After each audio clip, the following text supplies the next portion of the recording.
Hello students, welcome. आज हम start करेंगे class 8 social and political life का सेकेंड चैप्टर, जिसका नाम है अंडरस्टैंडिंग सेक्युलरिज्म। इस चैप्टर में हम बात करेंगे कि किस तरीके से इतिहास में लोगों ने दूसरे धर्म के लोगों के साथ बहुत बुरा बर्ताव किया है और डिस्क्रिमिनेशन किए हैं।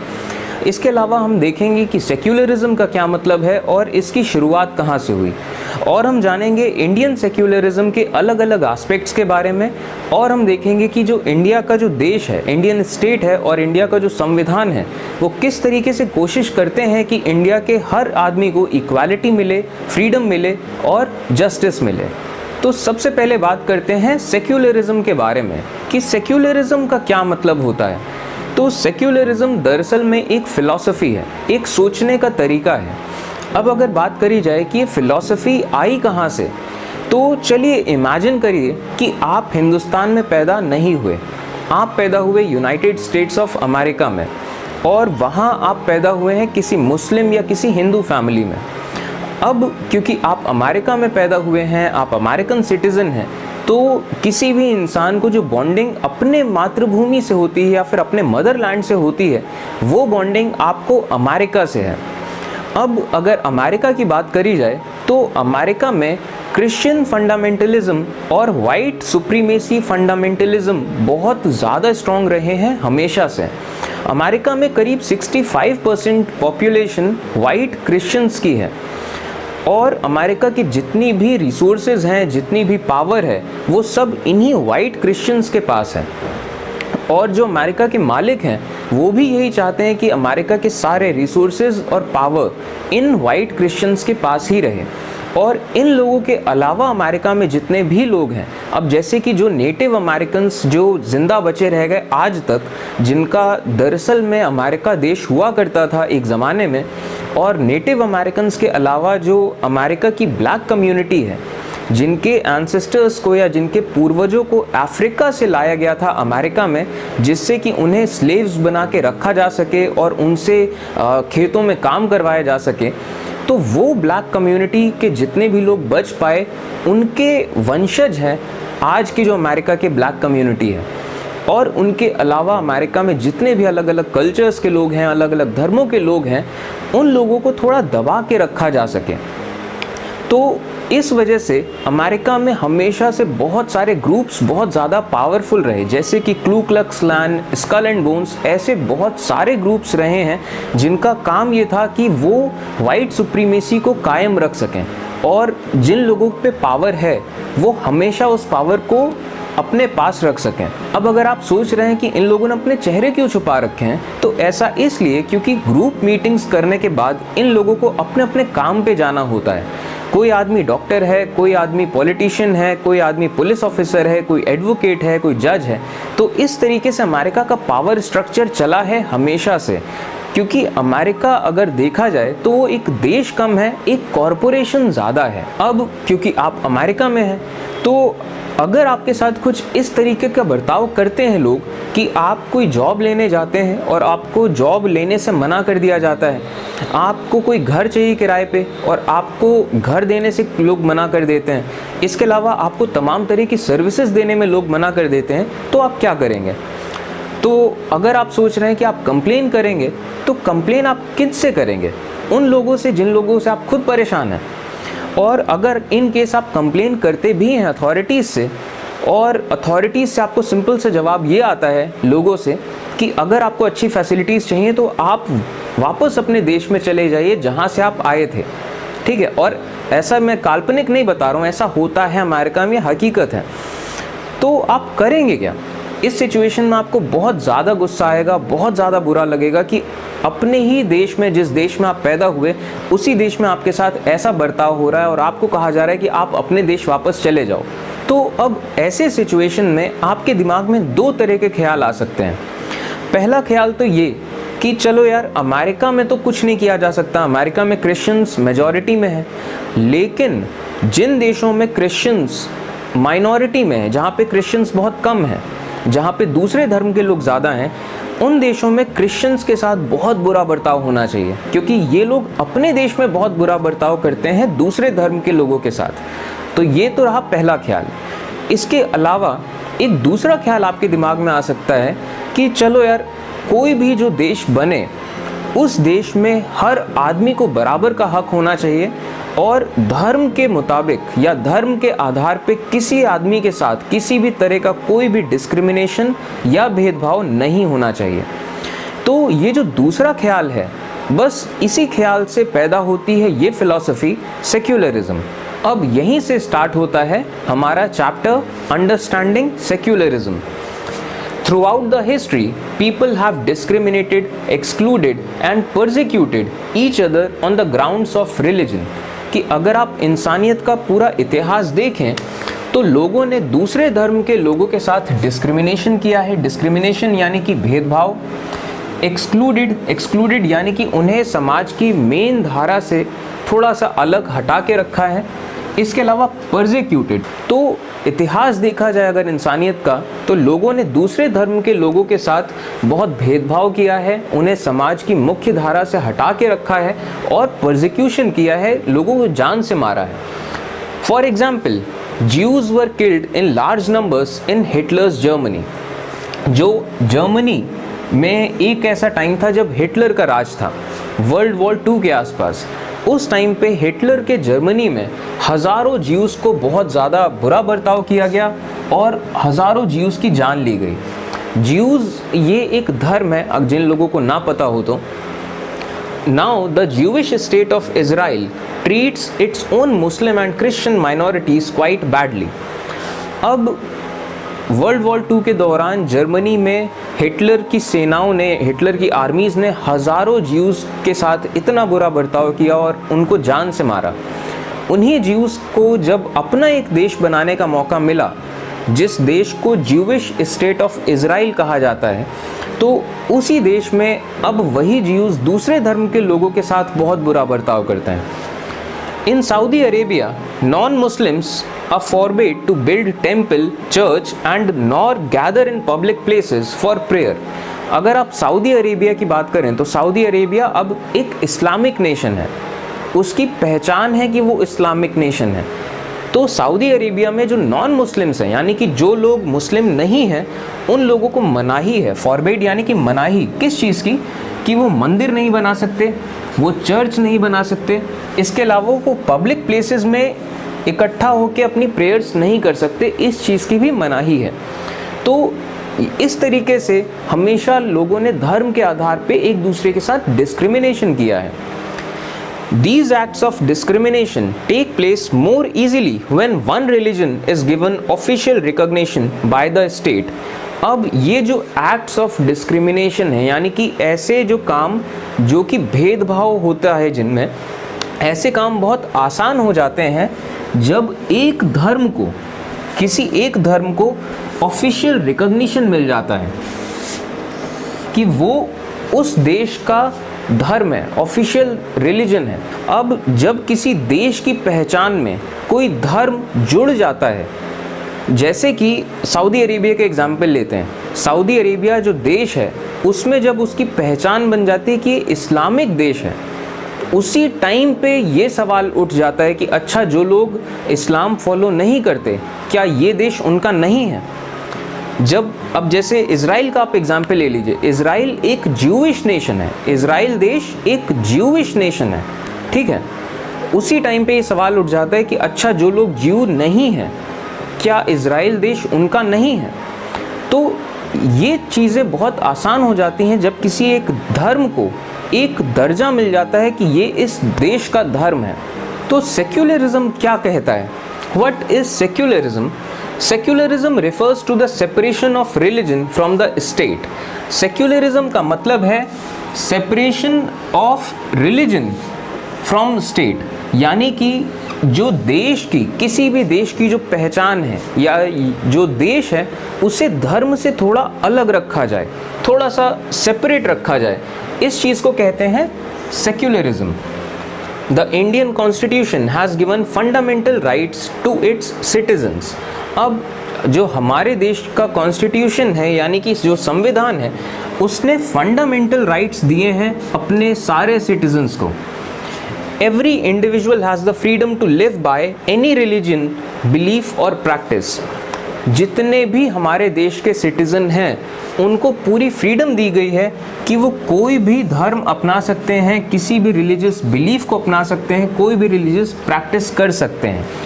तो ये फंडामेंटल राइट संविधान ने इस देश के लोगों को दिया है। India also adopted a strategy of separating the power of religion and the power of state, that is secularism. अब जब भारत का संविधान बन रहा था, जब एक नींव रखी जा रही थी कि ये देश कैसा बनेगा, उस टाइम पे इंडिया ने ये स्ट्रैटेजी अडॉप्ट करी थी कि separating the power of religion and the power of state, कि जो धर्म की जो ताकत है और जो एक देश की ताकत है, इन्हें अलग अलग रखा जाएगा, इन्हें कभी एक दूसरे से जोड़ा नहीं जाएगा। कि हिंदुस्तान के साथ कभी ऐसा नहीं होगा कि हिंदुस्तान की मेजॉरिटी पॉपुलेशन हिंदू है तो ये नहीं कहा जाएगा कि हिंदुस्तान एक हिंदू राष्ट्र है, क्योंकि जिस वक्त ये कह दिया गया कि हिंदुस्तान एक हिंदू राष्ट्र है, उसी वक्त ये सवाल उठ जाएगा कि अच्छा, जो लोग हिंदू नहीं हैं क्या ये देश उनका नहीं है? और जैसे ही ये सवाल उठ जाएगा वैसे ही उन लोगों के साथ भेदभाव होने लगेगा। तो सेक्युलरिज्म का मतलब है किसी भी देश की पहचान को उस देश के धर्म से थोड़ा सा अलग रखना। अब अगला मुद्दा उठता है, why is it important to separate religion from the state, कि देश की पहचान से उस देश के धर्म को थोड़ा सा अलग रखने का मतलब क्या है या फिर ज़रूरत क्यों है? तो बेसिकली इसकी दो वजहें हैं। सबसे पहले डिस्कस करते हैं हम पहली वजह। Almost all countries have more than one religious groups. दुनिया में जितने भी देश हैं उनमें से ज़्यादातर देश ऐसे हैं जिनमें एक से ज़्यादा धर्म के लोग रहते हैं। Within these religious groups, there will likely be one religion group that is in majority. अब किसी भी देश में मान लीजिए अलग अलग धर्म के लोग हैं, तो जाहिर सी बात है एक धर्म ऐसा होगा जिसके लोग मेजॉरिटी में होंगे, यानी कि ज़्यादातर लोग जिस एक धर्म को फॉलो करते हैं तो उस धर्म को कहा जाएगा मेजॉरिटी। अब जैसे कि अमेरिका का हमने एग्जाम्पल लिया, अमेरिका में ज़्यादातर लोग क्रिश्चियंस हैं और फिर उसके बाद और भी धर्म है, लेकिन उन धर्मों के लोगों की पॉपुलेशन थोड़ी कम है अगर कंपेयर किया जाए क्रिश्चियंस के साथ। अगर आप बात करें जैसे पाकिस्तान की, पाकिस्तान में मुस्लिम लोग सबसे ज़्यादा हैं, बाकी धर्म के लोग कम हैं। हिंदुस्तान की बात करें, यहाँ हिंदू सबसे ज़्यादा हैं, बाकी धर्म के लोग कंपैरेटिवली कम हैं। तो एक धर्म जिसके लोग सबसे ज़्यादा होते हैं उसे कहा जाएगा majority. If this majority religious group has all access to state power, then it could quite easily use this power and financial resources to discriminate against and persecute persons of other religion. अब ये जो majority religious group है, अगर इसके पास देश की जो सारी की सारी पावर आ जाएगी तो ऐसा बहुत आसानी से हो सकता है कि वो इस ताकत का और अपने फाइनेंशियल रिसोर्सेज का यूज़ कर सकें लोगों के साथ डिस्क्रिमिनेट करने के लिए और कई सारे केसेस में उनको जान से मारने के लिए भी। अब जैसा यही चीज़ कहाँ होता है, इज़राइल में, सऊदी अरेबिया में यही चीज़ होता है कि वहाँ पे जो देश की सारी पावर है वो उस रिलीजियस ग्रुप के पास है जो मेजॉरिटी में है, तो उनके पास सारी ताकत है। जब सारी ताकत है तो ये बहुत आसान हो जाता है उनके लिए कि वो डिस्क्रिमिनेशन करें दूसरे धर्म के लोगों के साथ, उनको जान तक से भी मार सकते हैं क्योंकि सारी ताकत उनके पास है। दूसरे धर्म के लोग जाएंगे कहाँ इंसाफ मांगने के लिए? Tyranny of the majority could result in the discrimination and at times even the killing of religious minorities. अब जो मेजॉरिटी है किसी भी देश के धर्म के लोगों की, उनकी टायरनी का मतलब होता है हिंदी में कहा जाए तो उत्पीड़न, यानी कि बहुत ज़्यादा एक्सप्लॉयटेशन। ठीक, तो मेजॉरिटी की जो टायरनी है इससे बहुत ज़्यादा डिस्क्रिमिनेशन हो सकता है और जो माइनॉरिटी के लोग हैं उनको जान से भी मारा जा सकता है। Any form of domination based on religion is violation of the rights that a democratic society guarantees to its citizens. अब जो डेमोक्रेसी होती है, डेमोक्रेसी का मतलब होता है, डेमोस का मतलब होता है जो लोग हैं और क्रेसी का मतलब होता है राज, तो डेमोक्रेसी यानी कि जहाँ पे लोगों का राज हो। तो जो डेमोक्रेटिक सोसाइटीज़ होती हैं वो अपने हर इंडिविजुअल सिटीज़न को ये अधिकार देती हैं कि आपके साथ धर्म के नाम पे कोई डिस्क्रिमिनेशन नहीं होगा। तो अगर डिस्क्रिमिनेशन होता है, कोई डोमिनेशन होता है धर्म के नाम पे, तो ये क्या है, एक वॉयलेशन है एक डेमोक्रेटिक सोसाइटी का। अब जैसे कि हिंदुस्तान है, हिंदुस्तान एक डेमोक्रेटिक सोसाइटी है, यहाँ पे हर इंडिविजुअल को अधिकार दिए गए हैं कि आपके साथ धर्म के नाम पे कोई उल्टा सीधा कोई डिस्क्रिमिनेशन नहीं किया जाएगा। लेकिन अगर उसके साथ किया जाता है डिस्क्रिमिनेशन, तो ये एक सवालिया निशान लगाता है हमारे देश के डेमोक्रेसी होने पे। Another reason is that we also need to protect the freedom of individuals.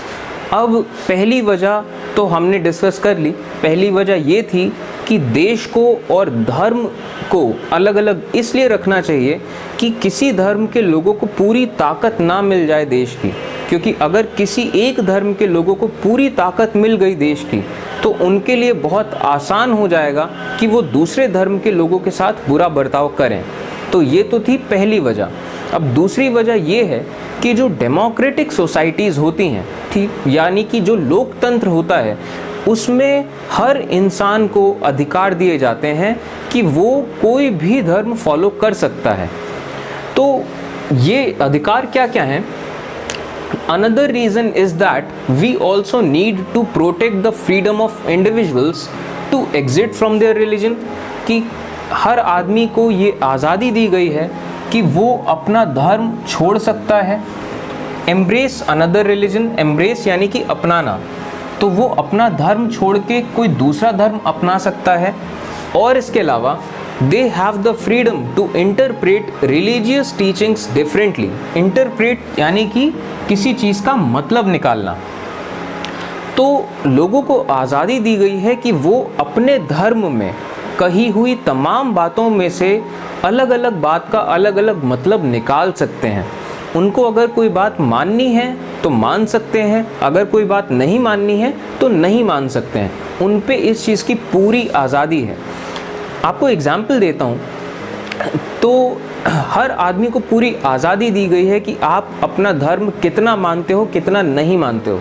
ऐसा नहीं हो सकता कि मान लीजिए हिंदुओं का कोई ग्रुप बहुत पावरफुल हो जाए और वो ग्रुप फिर बाकी हिंदुओं पे दबाव बनाने लग जाए कि नहीं, आपको मंगलवार का व्रत रखना ही रखना है, आपको ये त्यौहार मनाना ही मनाना है, आप हिंदू हो, आपको ऐसा करना ही करना है। ऐसा नहीं हो सकता। हर आदमी के पास पूरी फ्रीडम है, उसे कोई चीज़ करनी है या नहीं करनी है। तो ऐसा भी नहीं हो सकता कि मान लीजिए कोई मुस्लिम ग्रुप है, वो ग्रुप बहुत पावरफुल हो जाए और वो दूसरे मुस्लिमों पे दबाव बनाने लग जाए कि आपको इस तरीके के कपड़े नहीं पहनने हैं, आपको दाढ़ी बढ़ा के रखनी है, आपको टोपी पहन के रखनी है। ऐसा भी नहीं हो सकता।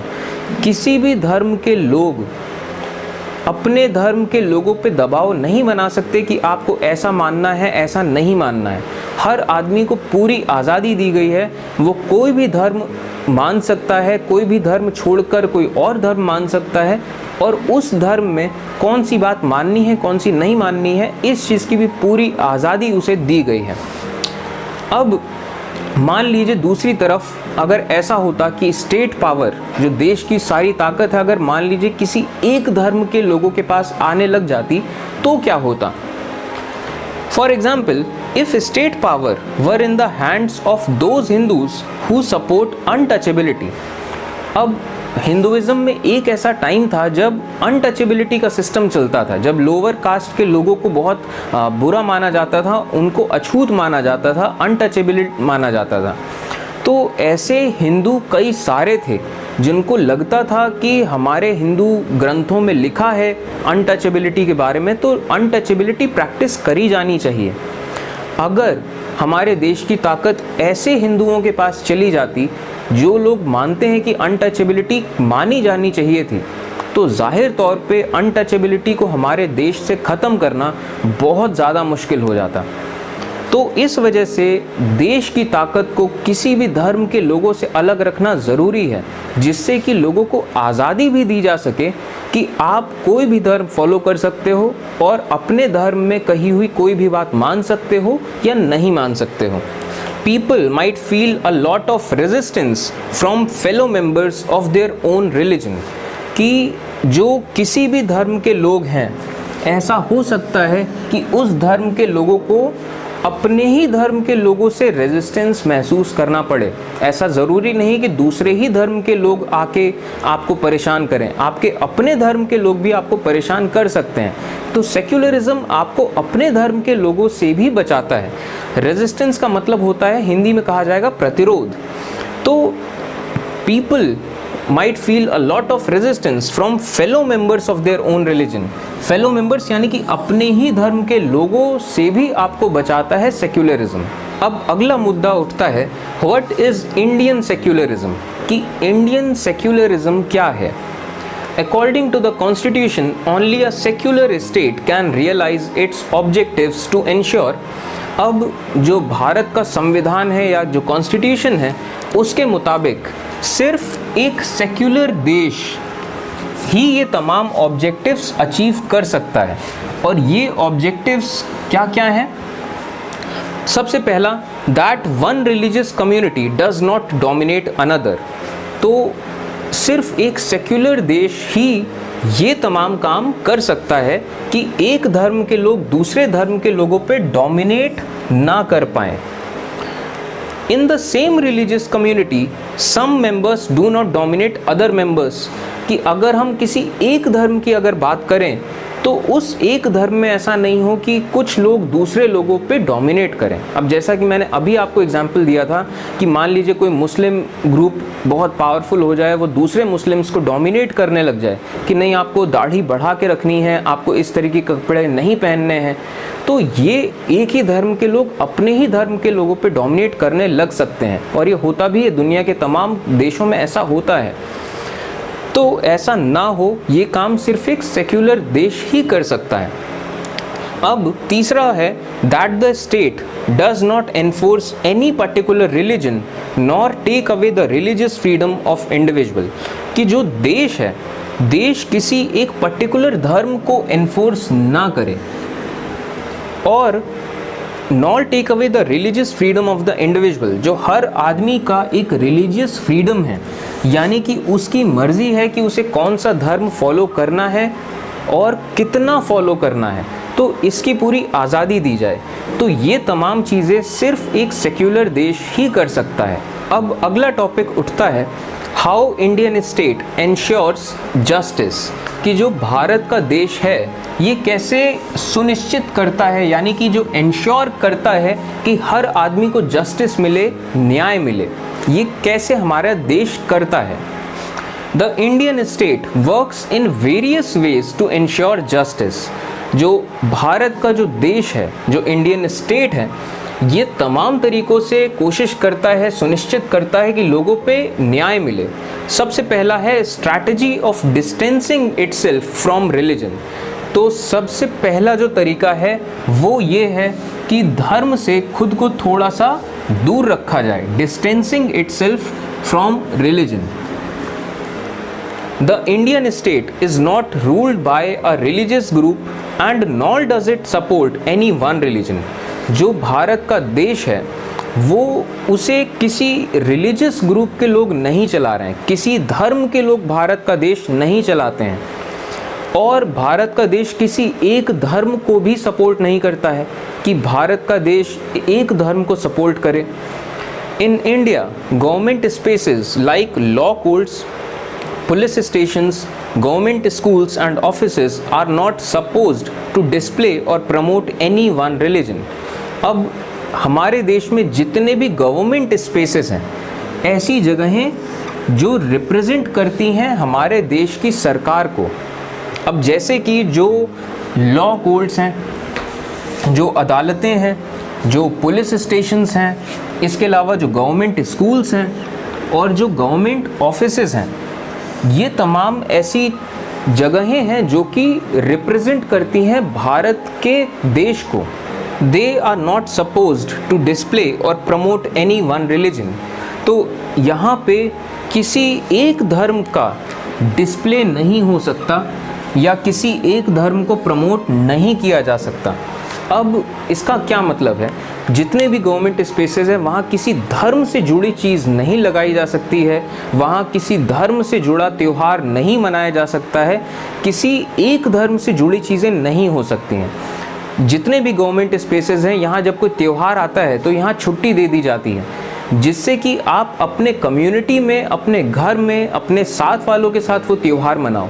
गवर्नमेंट स्पेसेस में कोई त्यौहार नहीं मनाए जाते और किसी भी तरह का कोई इंडिकेशन नहीं दिया जाता है कि यहाँ पे किसी एक धर्म को माना जाता है। तो इस तरीके से जो देश है हमारा, ये धर्म से थोड़ा अलग करता है अपने आप को। अब जो दूसरा तरीका है वो है strategy of non interference. Non interference का मतलब होता है किसी चीज़ में इंटरफेयर ना करना, यानी कि किसी चीज़ में हस्तक्षेप ना करना। In order to respect the sentiments of all religions and not interfere with religious practices, state can make certain exceptions for a particular religious community.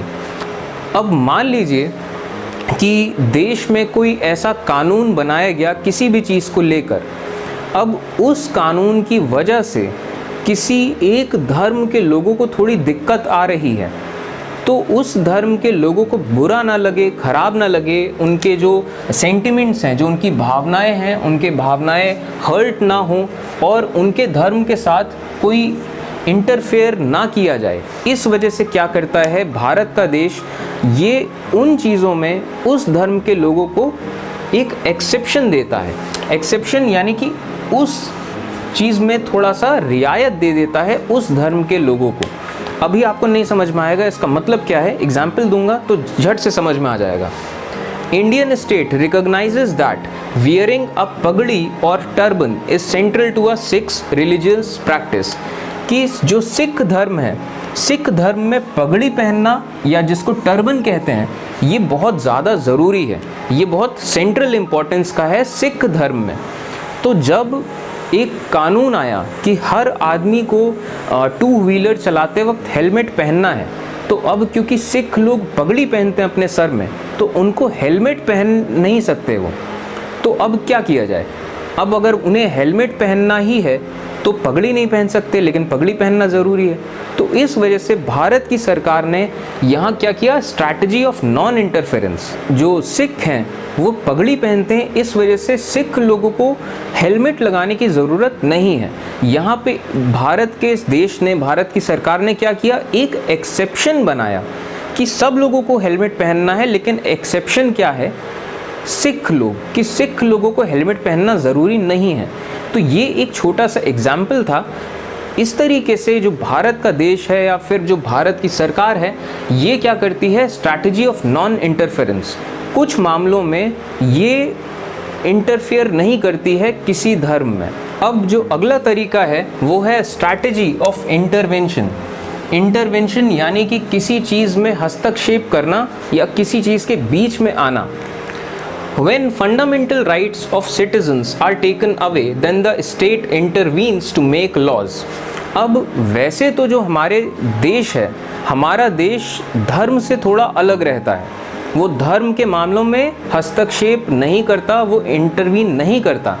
लेकिन जब ऐसे केसेस उठते हैं कि किसी धर्म की वजह से लोगों के फंडामेंटल राइट्स में वायलेशन होता है, यानी कि लोगों के फंडामेंटल राइट्स जब छीने जाते हैं, तो हमारा देश धर्म में इंटरवीन करता है। अब जैसे कि the Indian constitution band untouchability, जैसा कि हमने डिस्कस किया, अनटचेबिलिटी ये जो प्रैक्टिस थी ये हिंदू धर्म से आई है। तो वैसे तो देश धर्म के मामलों में इंटरवीन नहीं करता है, लेकिन अनटचेबिलिटी की वजह से लोगों के फंडामेंटल राइट्स का वायलेशन हो रहा था। अब क्योंकि फंडामेंटल राइट्स सब लोगों को दिए गए और सब लोगों को ये अधिकार दिया गया कि फंडामेंटल राइट्स आपसे नहीं छीने जाएंगे, लेकिन अनटचेबिलिटी की वजह से फंडामेंटल राइट्स छीने जा रहे थे। इस वजह से कॉन्स्टिट्यूशन ने फंडामेंटल राइट्स के तहत अनटचेबिलिटी को बंद किया, कानूनन ख़त्म किया।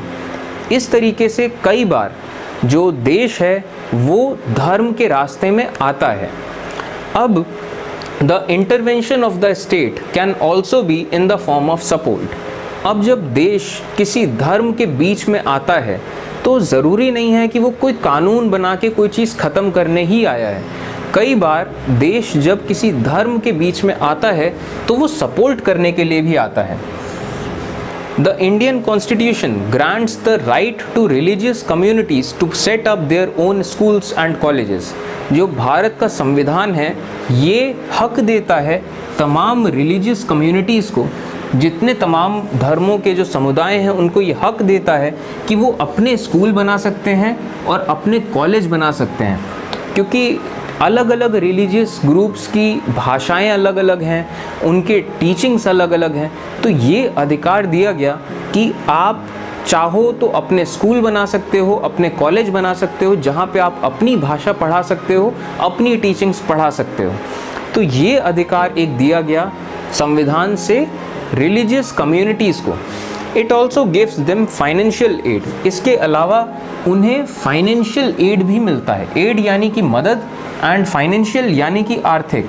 तो उन्हें भारत की सरकार से पैसा भी मिलता है कि आप अपने स्कूल बना सकते हो, अपने कॉलेज बना सकते हो।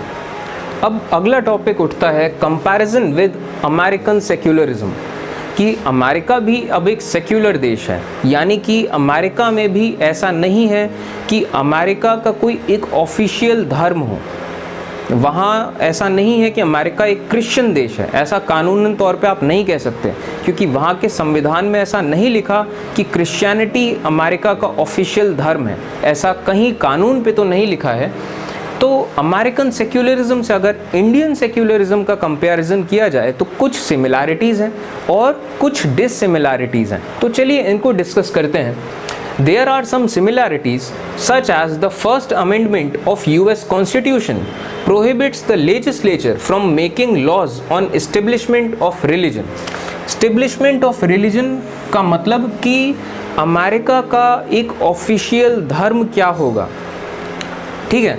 तो अमेरिका का जब कॉन्स्टिट्यूशन बनाया जा रहा था तो उसमें जो पहला अमेंडमेंट किया गया, उस पहले अमेंडमेंट में साफ तौर पे जो लेजिस्लेचर है, लेजिस्लेचर यानी कि वो बॉडी जो कानून बनाती है, तो पहले अमेंडमेंट में लेजिस्लेचर को साफ तौर पे मना किया गया कि आप कभी भी कोई कानून नहीं बनाओगे कि अमेरिका का धर्म क्या होगा। आप नहीं बताओगे कि अमेरिका का धर्म क्या है। और any law that prohibits the free exercise of religions, और आप ऐसा भी कोई कानून नहीं बनाओगे जो लोगों को मना करे फ्री एक्सरसाइज ऑफ रिलीजन से। यानी कि लोगों पे पूरी फ्रीडम होनी चाहिए कि वो कोई भी धर्म फॉलो कर सकते हैं। आप कोई कानून नहीं बनाओगे कभी कि लोगों को ये धर्म फॉलो करना है, ये धर्म फॉलो नहीं करना है। तो इस वजह से अमेरिका सेक्युलर देश है और ये एक सिमिलैरिटी है अमेरिकन सेक्युलरिज्म में और इंडियन सेक्युलरिज्म में। अब अगर बात करें कि अच्छा दोनों में ये सिमिलैरिटी है तो डिससिमिलैरिटी क्या है, अंतर क्या है दोनों में। But Indian secularism is sometimes different than American secularism. This is because in Indian secularism the state can intervene in religious affairs. अब जो इंडियन सेक्युलरिज्म है वो सेक्युलरिज्म का मतलब तो निभाता है कि देश को धर्म से अलग रखता है, लेकिन इंडियन सेक्युलरिज्म किसी धर्म के बीच में आके इंटरफेयर कर सकता है।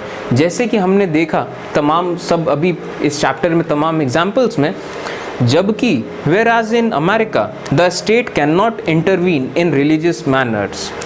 अमेरिका में जो देश है वो इंटरफेयर नहीं कर सकता किसी भी रिलीजियस मैटर में, चाहे कुछ भी हो। लेकिन जो इंडियन सेक्युलरिज्म है उसमें इंडियन जो देश है ये इंटरफेयर कर सकता है धर्म के बीच में। ये दोनों के बीच में एक डिससिमिलैरिटी है। और अब जब बात उठती है किसी भी धर्म में इंटरफेयर करने की या किसी धर्म में हस्तक्षेप करने की, तो ऐसा नहीं है कि आप किसी भी चीज़ में इंटरफेयर कर सकते हो। If Indian state interferes in religion, then it has to be based on the ideals laid out in the constitution, कि अगर भारत का देश किसी भी धर्म में इंटरफेयर करता है तो ये ज़रूरी है कि ये इंटरफेरेंस कुछ ऐसे आदर्शों पे बना हो जो आइडियल्स कॉन्स्टिट्यूशन ने ले किए हैं। यानी कि भारत के संविधान में जो आदर्श दिखाए गए हैं, अगर उन आइडियल्स का कहीं वॉयलेशन हो रहा हो, सिर्फ और सिर्फ उसी केस में देश धर्म पे इंटरफेयर कर सकता है। These ideals serve as a standard through which we can judge whether the state is behaving according to secular principles or not. अब ये जो आइडियल्स हैं, ये जो आदर्श हैं जो भारत के संविधान ने बताए हैं, ये आइडियल्स एक स्टैंडर्ड हैं ये देखने के लिए कि जो देश है वो सेक्युलर प्रिंसिपल्स पे चल रहा है या नहीं चल रहा है। The Indian state is secular and works in various ways to prevent religious domination.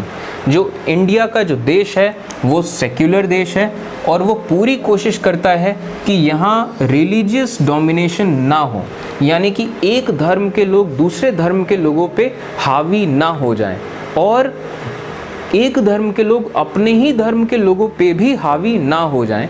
इस चीज़ की पूरी कोशिश करता है भारत का देश। तो ये था class 8 social and political life का second chapter, understanding secularism. Thank you.